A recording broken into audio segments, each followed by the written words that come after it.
This video is for educational use only. Our group is allowing our instructor, Mr. Roldan Ardines, to use this as an educational material.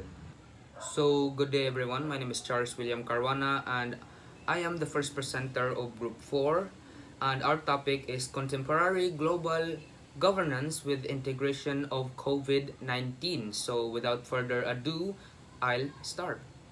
So our first topic, what is global governance with the integration of COVID-19? So let's first know what global governance means. So global governance refers to the system, institution, and process that manage global affairs and addresses issues that cross national borders. It involves cooperation among countries, international organizations, non-governmental organizations, and other actors to address global challenges such as climate change, security, human rights, and economic stability. So now let's go back to our topic or the main question. What is global governance with the integration of COVID-19? So the COVID-19 pandemic was the pandemic that happened many years ago in our world.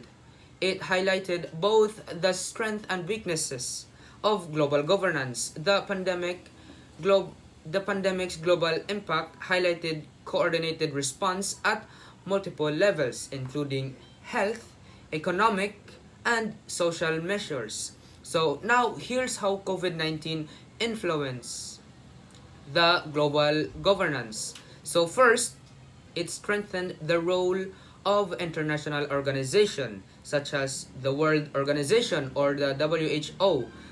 It played a central role in coordinating the global response to COVID-19, issuing guidelines, sharing data, and facilitating research on vaccines and treatment. Other organizations such as the United Nations and the International Monetary Fund or the IMF also became crucial in providing resources to support the countries affected by the pandemic. So now let's go to the challenges in coordination. So the pandemic exposed the weaknesses in global coordination. Disparities in access to vaccines and treatments highlighted inequalities between high-income and low-income countries, raising questions about fairness and equity in global governance. So it also focused on global health security. The pandemic underscored the importance of global health security as a key component of global governance. Discussions have intensified around creating a more robust international system for more early warnings, rapid response, and equitable distribution of resources during health emergencies. There has been a push for reforms within global health governance, including calls for pandemic treaty to ensure better cooperation and in health future crisis.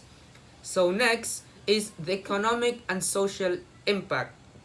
So as we all know, there was a lockdown. So global economic crisis triggered by COVID-19 required unprecedented cooperation to stabilize markets, provide financial assistance, and support recovery efforts. Organizations like the IMF and the World Bank played significant roles in coordinating economic responses. The pandemic also highlighted the need for global governance to address social issues such as inequalities in access to healthcare, education, and social protection. Hi everyone, I am J. Ali Garbes. My topic is explain the effects of globalization on governments. Globalization has had a profound impact on governments, forcing them to adapt to new economic realities, technological advancements, and shifting social values. The increased flow of goods, services, and ideas across borders has led to a loss of national sovereignty as governments struggle to maintain control over trade policies, taxation, and regulatory frameworks. Additionally, globalization has created new challenges for governments, such as managing the influx of migrants, addressing income inequality, and ensuring fair labor practices.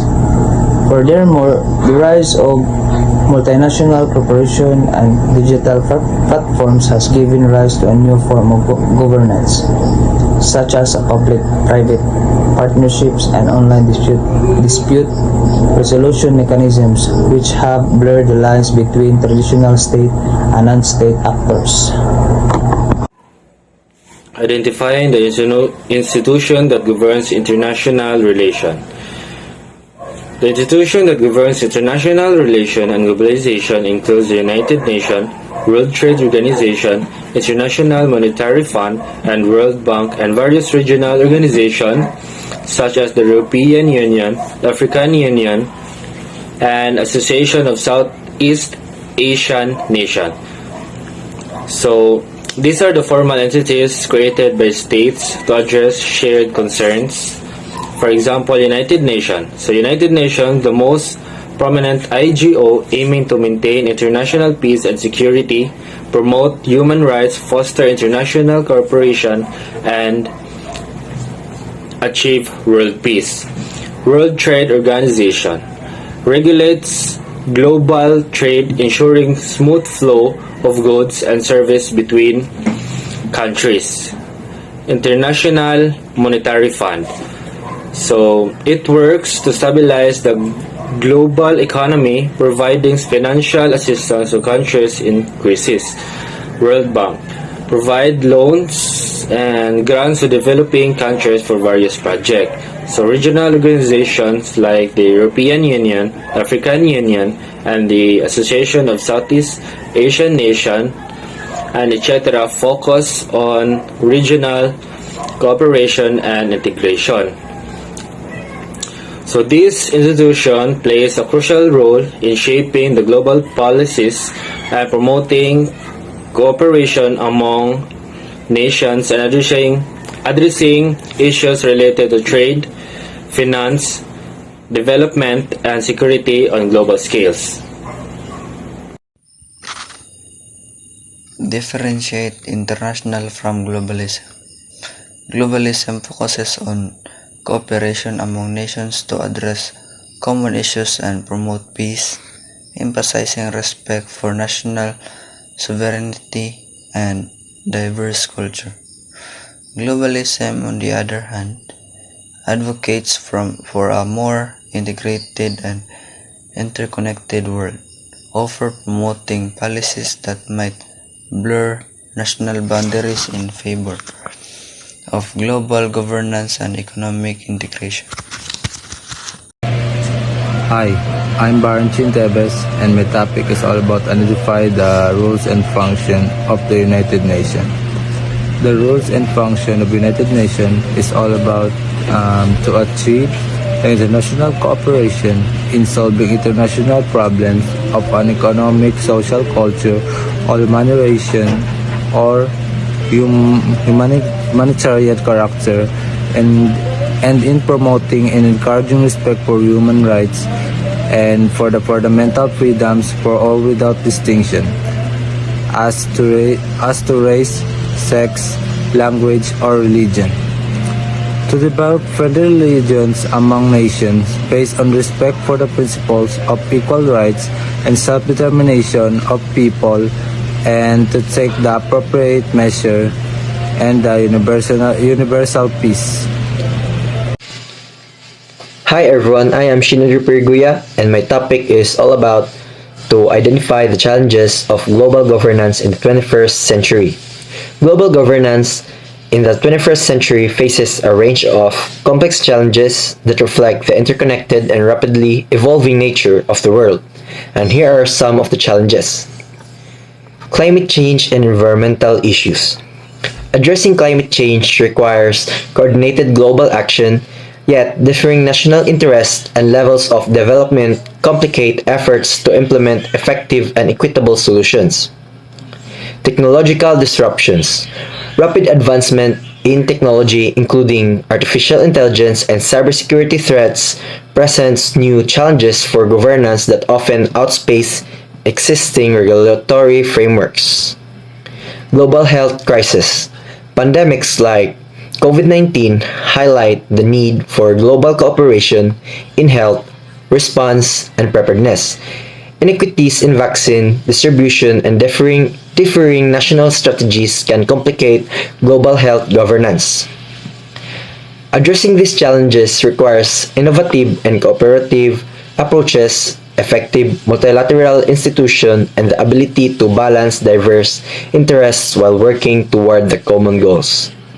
That's all. Good evening, I am Alan Esparba and I am going to explain the relevance of the state amidst globalization. The state plays a crucial role in globalization. It is responsible for formulating integration strategies and roadmaps based on accurate awareness of global opportunities and challenges, adjusting policies and laws, managing the economy, and negotiating internal agreements. State aids the creation and expansion of the market through setting rules for commercial policy, supporting private sector development, and intervening in times of failure or crisis. A state's relationship with the market is highly context-specific, with institutional structures changing with time and circumstance. Hi, I'm Francis De Silva, and my topic is the relevance of state amid globalization. The relevance of state amid in the era of globalization is a topic of ongoing debate. The state's role in complex and multifaceted, with arguments both for the against and continued relevance. The arguments for the state continued relevance include national sovereignty. States remain the primary actors in international relations, are essential for maintaining orders and stability. Domestic governance. States are responsible for governing their domestic territories and providing public goods and services. Regulatory power. States can regulate economic activities and protect their industries.